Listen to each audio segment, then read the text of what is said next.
உலக தமிழாராய்ச்சி நிறுவனத்தின் தொல்காப்பியர் ஆய்விற்கை வெளியிட்டுள்ள பேராசிரியர் எஸ் தனிநாயகம் அடிகளாரின் பழந்தமிழ் இலக்கியங்களில் கல்வி சிந்தனைகள் நூல் என்கிற வகையில் அந்த நூல் வெளியீட்டு விழா நிகழ்ச்சியாக நடைபெற்றுக் கொண்டிருக்கிற இந்த சிறப்பு வாய்ந்த நிகழ்ச்சிக்கு தலைமையேற்றுக்கிற மரியாதைக்குரிய உலக தமிழாராய்ச்சி நிறுவனத்தின் தலைவர் திரு ஆர் பாலகிருஷ்ணன் ஈயாப்பா அவர்களே, மற்றும் தமிழ் வளர்ச்சி மற்றும் செய்தி தொடர்பிய அரசு செயலர் மரியாதைக்குரிய திருமதி பே அமுதவள்ளி ஈயாப்பா அவர்களே, தமிழ் வளர்ச்சி இயக்குனர் மரியாதைக்குரிய முனைவர் அருள் அவர்களே, உலக தமிழாராய்ச்சி நிறுவனத்தின் கூடுதல் பொறுப்பு இயக்குனர் திரு கோபிநாத் ஸ்டாலின் அவர்களே, தொல்காப்பிய ஆய்விருக்கை பொறுப்பாளர் திரு பேராசிரியர் சதீஷ் அவர்களே, நூலின் மொழிபெயர்ப்பாளர் மற்றும் முனைவர் ஆய்வாளர்களே மற்றும் மாணவர்களே, பத்திரிகை மற்றும் ஊடக நண்பர்களே, சான்றோர்களே, உங்கள் அனைவருக்கும் எனது காலை இனிய வணக்கத்தை உரித்தாக்கிக் கொள்கிறேன். இவ்விழாவில் தமிழ்நாடு அரசின் தமிழ் வளர்ச்சி மற்றும் செய்தித்துறை அமைச்சராக பங்கேற்று இங்கு உங்களை எல்லாம் சந்திக்கின்ற வாய்ப்பை உருவாக்கி தந்த தமிழ்நாடு அரசினுடைய மாண்புமிகு முதலமைச்சர் அவர்களுக்கும் மாண்புமிகு துணை முதலமைச்சர் அவர்களுக்கும் என் தொகுதி மக்களுக்கு இந்த நேரத்தை நெஞ்சம் நிறைந்த நன்றி தெரிவித்துக் கொள்ள கடமைப்பட்டிருக்கிறேன். இன்றைக்கு நம்முடைய தமிழ் உலகத்திற்கு ஈழம் அளித்த ஒரு மாபெரும் தமிழறிஞர் மற்றும் தமிழ் தூதர், பல்வேறு மொழிகளில் புலமை பெற்றவரும் சென்னை உலக தமிழாராய்ச்சி நிறுவனம் தொடங்குவதற்கு பேரறிஞர் அண்ணா அவர்களோடு அடித்தளமிட்டு அமைத்தவருமான பேராசிரியர் தனிநாயகம் அடிகளார் அவர்களின் தமிழ் பணியினை போற்றும் வகையில் இந்நூல் அமைந்திருப்பது அறிந்து மாண்புமிகு தமிழ்நாடு முதலமைச்சர் மரியாதைக்குரிய மாண்புமிகு தளபதி அவர்களின் தலைமையிலான திராவிட மாடல் அரசு பொறுப்பேற்று இன்றுடன் சரியாக 4.5 ஆண்டுகள் நிறைவடைந்திருக்கின்றன.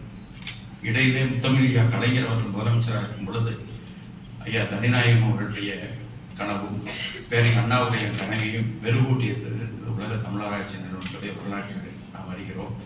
அந்த வகையில் தொடர்ந்து இன்றைக்கு திராவிட மாடல் ஆட்சி நம்முடைய முத்தமிழ் கலைஞர் அவர்களின் அரசியல் வாரிசாக இன்றைக்கு முதலமைச்சராக பொறுப்பேற்று இன்றைக்கு நம்முடைய தாய்மொழி தமிழுக்கு எவ்வளவு முக்கியத்துவம் தந்து கொண்டிருக்கிறார் என்பதை நாம் அனைவரும் அறிவீர்கள், நாம் அறிவோம். அந்த வகையில் இந்த காலகட்டத்தில் இன்றைக்கு மாண்புமிகு முதலமைச்சர் வழிகாட்டுதல் தமிழின் பன்முக வளர்ச்சிக்கான இத்தகைய நூல்களில் வெளியீடு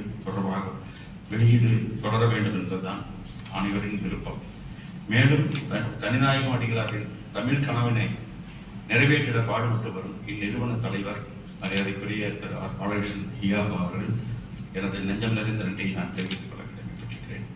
மேலும் பேராசிரியர் எஸ் தனிநாயகம் அடிகளார் அவர்கள் எழுதிய பழந்தமிழ் இலக்கியங்களில் கல்வி சிந்தனைகள் நூல் ஒரு சாதாரண ஆய்வெழுத பண்டை தமிழர் நாகரிகத்தின் கல்வி மரபையும் அதன் சமத்துவ பண்புகளையும் உலகம் முழுவதும் எடுத்து சொல்லும் வரலாற்று சான்றிதழ். இந்நூல் பேராசிரியர் தனிநாயகம் அடிகளார் அவர்கள் லண்டன் பல்கலைக்கழகத்தில் முனைவர் பட்டத்திற்காக மேற்கொண்ட educational thought in ancient Tamil literature என்ற ஆங்கில ஆய்வின் தமிழ் வடிவமாகும். இது கிமு 600 முதல் கிபி 300 வரை பண்டைய இந்தியாவில் நிலவிய கல்வி சிந்தனைகளை ஆராய்கிறது.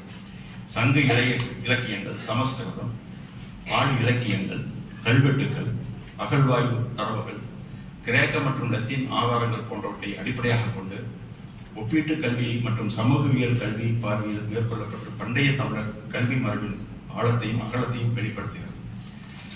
இந்நூல் நமக்கு கூறுவது பண்டை தமிழர் கல்வி முறைகள் மத சார்பற்றவை, சாதி சார்பற்றவை, சமத்துவத்தை வலியுறுத்துவை என்பது இன்றைக்கு அறிந்திருக்கின்றோம். ஆண் பெண் என வேறுபாடின்றி அனைவரும் கல்வி வாய்ப்பு கிடைப்பது, துறவரமும் அல்லாத மனித ஆற்றல், நல்லிணக்கம், சமூக நலன் ஆகியவற்றை முன்னிறுத்திய வாழ்க்கை நோக்கே தமிழ் கல்வியின் அடிப்படையில் இந்த நூல் விளங்குகிறது. பண்டைய பாண்டிய அரசன் ஆரியப்படை கடந்த நெடுஞ்செழியன் கல்விக் கொள்கை அறிவே உயர்வின் அளவுகோல் என்பதை புறநானூறு பாடல் நமக்கு எடுத்துக்காட்டுகிறது.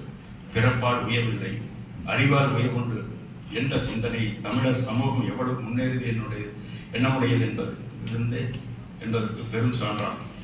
இந்த ஆய்வு பண்டைய இந்திய வரலாற்றை எழுதும் போது சமஸ்கிருத பார்வையிலேயே மட்டுப்படுத்தும் பழக்கத்தை பிரதிபலிக்கிறது மற்றும் அதற்கு மாற்றாக தமிழ், பாலி என்ற மொழிகளின் கல்வி சிந்தனைகளையும் வரலாற்று ஆதாரங்களையும் வெளிப்படுத்துகிறது. இது பண்டைய இந்தியா ஒரே பண்பாடு கொண்ட நாடல்ல, பல இன, மொழி, பண்பாட்டு பன்மை கொண்ட நாகரிகம் தளமாக இருந்தது என்பதை உறுதியாக நிலைநிறுத்துகிறது.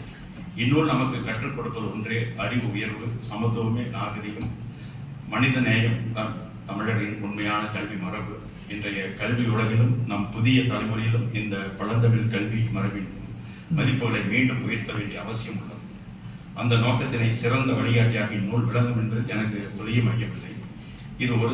இது அருமையான ஆய்வை தமிழ் மொழியில் வெளிக்கொண்டு வந்த ஆசிரியர்களுக்கும் வெளியீட்டாளருக்கும் அதற்காக முயற்சி எடுத்துக்கொண்ட அனைவருக்கும் எனது நெஞ்சம் நிறைந்த வாழ்த்துக்களை துறையின் அமைச்சர் என்கிற முறையில் நான் தெரிவித்துக் கொள்ள கடமைப்பட்டிருக்கேன். வாழ்க தமிழ், வளர்க தமிழர்கள் என்கிற சொல்லி அனைவருக்கும்